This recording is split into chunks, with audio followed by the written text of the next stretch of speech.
સુરત શહેરના વડોદરા વિસ્તારમાં સરેઆમ એક યુવકની હત્યા થતા અફરાતફરી મચી ગઈ છે. હત્યાનું કારણ જૂની અદાવત હોવાનું અનુમાન છે. પોલીસે ઘટનાસ્થળે પહોંચી ગુનો નોંધી વધુ તપાસ શરૂ કરી છે. હવે તપાસમાં સામે આવશે કે આ હત્યા પાછળ કોણ છે અને શું છે હત્યાનું મૂળ કારણ. સુરતના વડોદરા વિસ્તારમાં બુધવારના રોજ એક યુવાનની જાહેરમાં નરઘાતી રીતે હત્યા કરવામાં આવતા આ વિસ્તારમાં ભયનો માહોલ સર્જાયો છે. ઘટના પાનના ગલ્લા પાસે બની હોવાનું સામે આવ્યું છે. મૃતકની ઓળખ મયુર પાટીલ તરીકે કરવામાં આવી છે.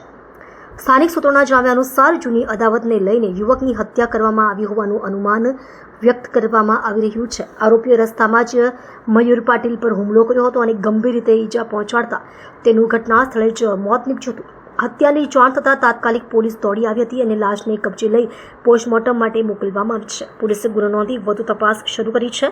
ઘટના સ્થળે સ્થાનિક લોકોની ભીડ ઉમટી હતી અને સમગ્ર વિસ્તારમાં ચકચાર મચી ગઈ છે. હત્યાના કારણો અને આરોપીની ઓળખ માટે પોલીસ સીસીટીવી ફૂટેજ અને ઇતર ટેકનિકલ પુરાવાના આધારે તપાસ આગળ ધપાવી રહી છે. વડોદરા પોલીસ સ્ટેશન વિસ્તારમાં કંઠી મહારાજ સર્કલથી લઈ અને પર્વતગામ જતો તરફ એક રોડ છે. રોડમાં જમણી બાજુ એક પાનનો ગલ્લો આવેલો છે. ગલ્લામાં એક છોકરો ઊભેલો હતો. એના સાથે એના 2-3 દિવસ અગાઉ જેના સાથે ઝઘડો કે કંઈક અદાવત હતી એ છોકરાઓ 4-5 છોકરાઓ ત્યાં આવે છે. એ 4-1 છોકરાઓ અંદર આવી અને એના ઉપર એટેક કરે છે. એટેક કરી અને એની હત્યા નિપજાવે છે. એ ઘાયલ છોકરાને જ્યારે હોસ્પિટલ લઈ જવામાં આવે છે ત્યારે ડૉક્ટર મૃત જાહેર કરે છે.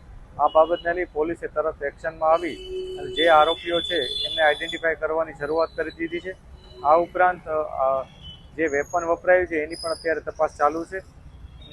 આઈડેન્ટિફાઈ થયેલા છોકરાઓની પૂછપરછ ચાલુ છે. આ ઉપરાંત ભોગ બનનારની પણ સંપૂર્ણ વિગત મેળવી આગળની તપાસ ચાલુ કરવામાં આવી છે.